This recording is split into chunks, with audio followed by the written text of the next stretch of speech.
Hi all, welcome back to my channel. ഇപ്പോൾ integrals എന്ന് പറയുന്ന ചാപ്റ്ററിൻ്റെ കണ്ടിന്യൂവേഷൻ തന്നെയാണ് നമ്മളുടെ ഇന്നത്തെ വീഡിയോ. നമ്മൾ പഠിച്ചു നിർത്തിയിരുന്നത് ഇൻ്റഗ്രേഷൻ ബൈ പാർഷ്യൽ ഫ്രാക്ഷൻസിൻ്റെ പ്രോബ്ലംസ് ആയിരുന്നു നമ്മൾ ലാസ്റ്റ് വീഡിയോ വരെ ചെയ്ത് നിർത്തിയത്. അപ്പോൾ ഇന്ന് അതിൻ്റെ കണ്ടിന്യൂവേഷൻ തന്നെയാണ്, അതിൻ്റെ അടുത്ത പ്രോബ്ലമാണ് നമ്മളിന്ന് ചെയ്യാനായിട്ട് പോകുന്നത്.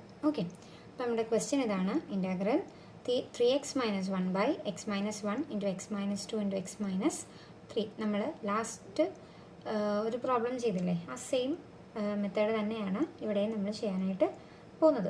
സെയിം നമ്മൾ നേരത്തെ ചെയ്തൊരു 3 പ്രോബ്ലത്തിൽ എയും ബിയും അല്ല, നമ്മൾ ഇൻ്റഗ്രേഷൻ ബൈ പാർഷ്യൽ ഫ്രാക്ഷൻസിൻ്റെ ഇൻട്രൊഡക്ഷനിൽ ഒരു 5 ഫോർമാറ്റ് ഓഫ് ക്വസ്റ്റ്യൻസ് അല്ലെങ്കിൽ 5 ഫോർമാറ്റ് ഓഫ് രീതിയിൽ നമുക്ക് ക്വസ്റ്റ്യൻസ് വരാം. അതിന് ഏത് രീതിയിൽ കൺവേർട്ട് ചെയ്യണം എന്നുള്ളത് നമ്മൾ തുടക്കത്തിൽ പറഞ്ഞിരുന്നു. അപ്പം അതനുസരിച്ചാണ് നമ്മൾ ഓരോ പ്രോബ്ലവും ചെയ്യുന്നത്. അപ്പം അതിൽ മൂന്നാമത്തെ നാലാമത്തെ എന്തോ ഒരു ഫോർമാറ്റാണിത്. താഴെ x - a into x - b into x - c എന്ന് പറഞ്ഞു വരുന്ന രീതിയിൽ. ഓക്കെ, അപ്പോൾ നമുക്കിത് എങ്ങനെയാണ് ചെയ്യുന്നതെന്ന് നോക്കാം. നമ്മുടെ ക്വസ്റ്റ്യൻ ഇതാണ്: integral 3x - 1 by x - 1 into x - 2 into x - 3. ആദ്യം നമുക്കിതിനെ കൺവേർട്ട് ചെയ്ത് എഴുതാം. അപ്പം 3x - 1 by x - 1 into x - 2 into x - 3 equal to എങ്ങനെ എഴുതേണ്ടത്? a by x - 1 plus b by x - 2 plus c by x - 3. Okay, ഇപ്പം നമ്മൾ കൺവേർട്ട് ചെയ്ത് എഴുതിയതിന് ശേഷം എന്ത് ചെയ്യണം? ഇതിന് ഇക്വേഷൻ നമ്പർ 1 എന്ന് കൊടുക്കണം എന്ന് പറഞ്ഞിരുന്നു. അപ്പോൾ നമ്മൾ ഇതിന് ഇക്വേഷൻ നമ്പർ 1 എന്ന് കൊടുത്തു. അടുത്ത സ്റ്റെപ്പ് എന്താണ്? നമുക്ക് ക്വസ്റ്റ്യനിൽ തന്നിട്ടുള്ളതിൻ്റെ ഡിനോമിനേറ്റർ കൊണ്ട് ഈ ഇക്വേഷൻ നമ്പർ 1നെ ത്രൂ ഔട്ട് ആയിട്ട് മൾട്ടിപ്ലൈ ചെയ്യണം. അപ്പോൾ എന്തുകൊണ്ടാണ് മൾട്ടിപ്ലൈ ചെയ്യേണ്ടത്?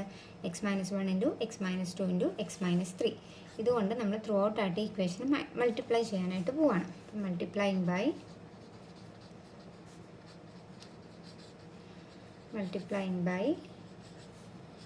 x - 1 into x - 2 into x - 3.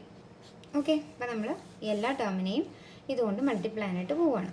അപ്പോൾ 3x - 1 into x - 1 into x - 2 into x - 3 by x - 1 into x - 2 into x - 3 equal to a into x - 1 into x - 2 into x - 3 by x - 1 plus b into x - 1 into x - 2 into x - 3 by x - 2 plus c into x - 1 into x - 2 into x - 3 by x - 3. അപ്പോൾ നമ്മൾ through out ആയിട്ട് x - 1 into x - 2 into x - 3 കൊണ്ട് നമ്മളതിനെ multiply ചെയ്ത് വെച്ചു.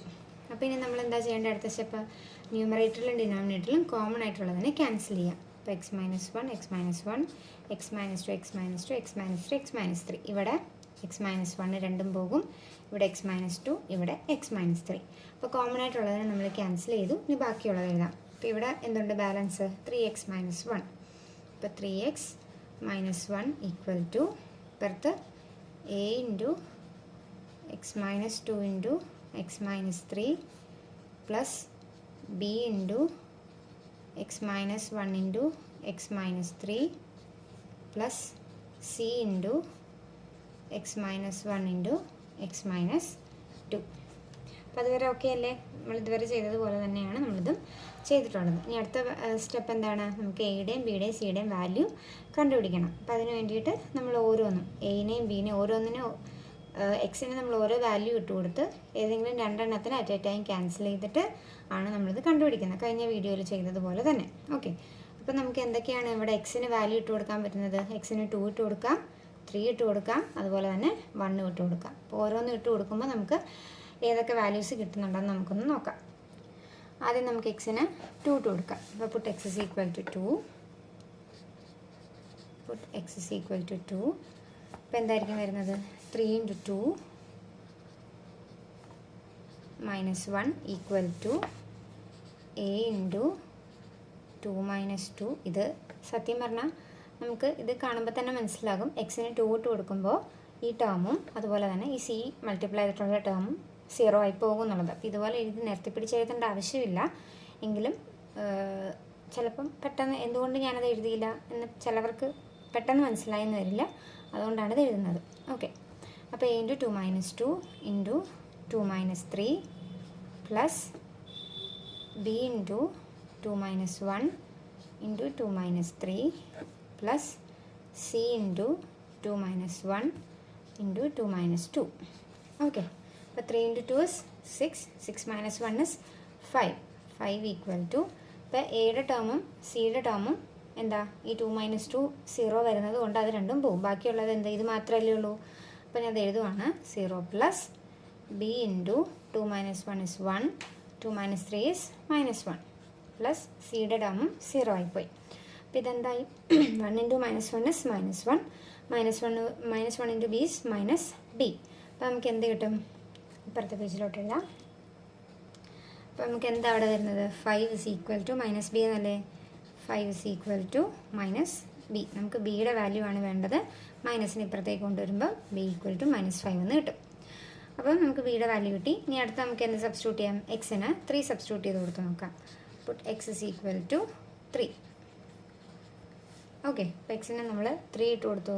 3 ഇട്ട് കൊടുക്കുമ്പോഴത്തേക്ക് എന്തായിരിക്കും വരുന്നത്, 3 × 3 - 1 equal to a × 3 - 1 × 3 - 3 plus b × 3 - 1 × 3 - 3 plus c × 3 - 1 × 3 - 2. അപ്പോൾ നമ്മൾ എക്സിന് 3ൻ്റെ വാല്യൂ സബ്സ്റ്റിറ്റ്യൂട്ട് ചെയ്ത് കൊടുത്തു. അപ്പോൾ എന്താ 3 × 3 9, 9 - 1 8 അല്ലേ. അപ്പം 8 is equal to ഇവിടെ 3 - 3 വരുന്നതുകൊണ്ടും ഇവിടെ 3 - 3 വരുന്നതുകൊണ്ടും എയുടെ ടേമും ബിയുടെ ടേമും 0 ആയി പോകും. പിന്നെ ഉള്ളത് എന്താ, സിയുടെ അല്ലേ. അപ്പോൾ 0 plus 0 plus c × 3 - 1 is 2 × 3 - 2 is 1. അപ്പോൾ എന്ത് കിട്ടും, 8 is equal to 1 × 2 is 2, 2 × c 2c. അപ്പോൾ നമുക്ക് സിയുടെ വാല്യൂ അല്ലേ വേണ്ടേ. അപ്പോൾ 2നെ നമുക്ക് നേരെ ഇപ്പുറത്ത് കൊണ്ടുവന്ന് ഡിവൈഡ് ചെയ്യാം. അപ്പോൾ c is equal to 8/2, c is equal to 4 എന്ന് നമുക്ക് കിട്ടി. ഓക്കെ, ഇനി അടുത്ത എക്സിന് എന്ത് വാല്യൂ സബ്സ്റ്റിറ്റ്യൂട്ട് ചെയ്ത് കൊടുക്കണ്ടേ, 1 അല്ലേ. അപ്പോൾ puttu x is equal to 1. അപ്പോൾ എന്തായിരിക്കും വരുന്നത്, 3 × 1 - 1 അല്ലേ. 3 × 1 - 1 equal to a × 1 - 1 × 1 - 3 plus b × 1 - 1 correct. ഇവിടെ 1 - 2 അല്ലേ വരുന്നത്, ഇവിടെ 1 - 2 ആണ് കേട്ടോ. അപ്പോൾ 1 - 2 × 1 - 3 plus b × 1 - 1 × 1 - 3 plus c × 1 - 1 × 1 - 2. Okay, അപ്പോൾ എന്ത് വരും, 3 × 1 is 3, 3 - 1 is 2 അല്ലേ. അപ്പോൾ 2 is equal to ഈ കേസിൽ നോക്കിക്കേ, ഇവിടെ 1 - 1 0 ആകും, ഇവിടെയും 1 - 1 0 ആകും. അപ്പോൾ എന്താ, ബിയുടെ ടേമും സിയുടെ ടേമും കംപ്ലീറ്റ് ആയിട്ട് ക്യാൻസൽ ആകും. അപ്പോൾ നമുക്ക് എന്ത് കണ്ടുപിടിക്കാൻ പറ്റും, എയുടെ വാല്യൂ കണ്ടുപിടിക്കാനായിട്ട് പറ്റും. അപ്പം ഇതും 0 ആയി പോകുമ്പോൾ ബാക്കി ഇതല്ലേ ഉള്ളൂ. അപ്പോൾ a × 1 - 2 is -1 × 1 - 3 is -2. 2 is equal to -1 × -2 is 2, 2 × a is 2a. എയുടെ വാല്യൂ അല്ലേ വേണ്ടേ. അപ്പോൾ ഈ 2നെ ഇപ്പുറത്ത് കൊണ്ടുവന്ന് ഡിവൈഡ് ചെയ്യാം. അപ്പോൾ a is equal to 2/2, a equal to 1. അപ്പോൾ എയുടെയും ബിയുടെയും സിയുടെയും വാല്യൂ നമുക്ക് കിട്ടി. ഇനി ഇതിനെ എങ്ങോട്ടേക്ക് നമുക്ക് സബ്സ്റ്റിറ്റ്യൂട്ട് ചെയ്ത് കൊടുക്കണം, ഇക്വേഷൻ നമ്പർ 1ലേക്ക് നമുക്ക് സബ്സ്റ്റിറ്റ്യൂട്ട് ചെയ്ത് കൊടുക്കാം. അപ്പോൾ ഇതായിരുന്നു നമ്മുടെ ഇക്വേഷൻ നമ്പർ 1. അപ്പോൾ ഇതിലേക്ക് നമ്മൾ എയുടെയും ബിയുടെയും സിയുടെയും വാല്യൂ സബ്സ്റ്റിറ്റ്യൂട്ട് ചെയ്ത് കൊടുക്കുവാണേ. അപ്പോൾ വിച്ച് ഇസ് ഈക്വൽ ടു എന്താ, എയുടെ വാല്യൂ നമുക്ക് കിട്ടിയത് 1 അല്ലേ. അപ്പോൾ 1/x - 1 പ്ലസ് ബിയുടെ വാല്യൂ നമുക്ക് കിട്ടിയത് -5. അപ്പം -5/x - 2 പ്ലസ് സിയുടെ വാല്യൂ നമുക്ക് കിട്ടിയത് എത്രയായിരുന്നു, സിയുടെ വാല്യൂ 4 ആയിരുന്നു. അപ്പോൾ 4/x - 3. അപ്പം മൂന്നിൻ്റെയും വാല്യൂ നമ്മൾ സബ്സ്റ്റിറ്റ്യൂട്ട് ചെയ്ത് കൊടുത്തു. അടുത്ത സ്റ്റെപ്പ് എന്താണ്? നമ്മൾ ഇൻറ്റഗ്രൽ അപ്ലൈ ചെയ്യണം അല്ലേ? അപ്പോൾ എല്ലാത്തിലും നമ്മൾ ഇൻറ്റഗ്രൽ അപ്ലൈ ചെയ്യുമ്പോൾ integral 1/(x-1) dx plus integral -5/(x-2) dx plus integral 4/(x-3) dx. നമ്മളെല്ലാത്തിലും ഇൻറ്റഗ്രൽ അപ്ലൈ ചെയ്തു. അടുത്ത സ്റ്റെപ്പ് എന്താ? മുകളിൽ കോൺസ്റ്റൻ്റ് ആയിട്ടുള്ളതിനെ ഇൻറ്റഗ്രലിൻ്റെ വെളിയിലേക്ക് എടുക്കുക.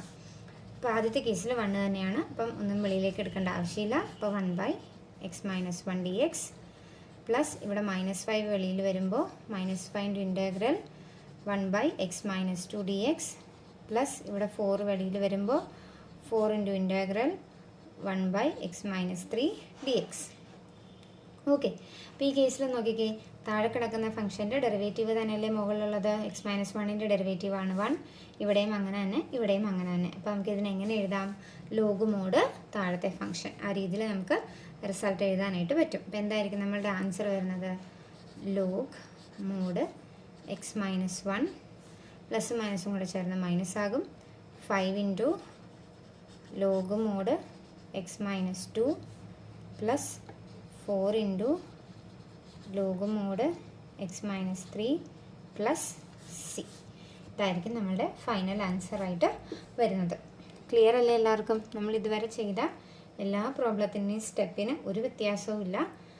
ഇതുവരെ ചെയ്ത പ്രോബ്ലംസ് എല്ലാം ഒരേപോലെയാണ് നമ്മൾ ചെയ്തിട്ടുള്ളത്. ഓക്കെ, പ്രത്യേകിച്ച് വ്യത്യാസങ്ങളൊന്നും തന്നെ ഇവിടെ വന്നിട്ടില്ല. അപ്പോൾ ഇത് അതേപടി തന്നെ പഠിച്ചു കഴിഞ്ഞാൽ നമുക്ക് ഇങ്ങനത്തെ ക്വസ്റ്റ്യൻ, അതായത് ഈ ഡിനോമിനേറ്ററിൽ x-1 × x-2 × x-3 അല്ലെങ്കിൽ x-1 × x-2 അത്രയൊക്കെ വരുമ്പോഴത്തേക്കും ഈ സെയിം മെത്തേഡ് ഉപയോഗിച്ച് തന്നെ നമുക്ക് ഇതിൻ്റെ ആൻസർ കണ്ടുപിടിക്കാനായിട്ട് പറ്റും. ക്ലിയർ? അപ്പം ഈ പ്രോബ്ലം എല്ലാവർക്കും തന്നെ മനസ്സിലായെന്ന് വിശ്വസിക്കുന്നു. അപ്പം നിങ്ങൾക്ക് ഈ വീഡിയോ ഇഷ്ടമായെങ്കിൽ നിങ്ങളുടെ ഫ്രണ്ട്സിനൊക്കെ ഷെയർ ചെയ്യുക, എൻ്റെ വീഡിയോ ഒന്ന് ലൈക്ക് ചെയ്യുക, ചാനലൊന്ന് സബ്സ്ക്രൈബ് ചെയ്യുക. Thank you.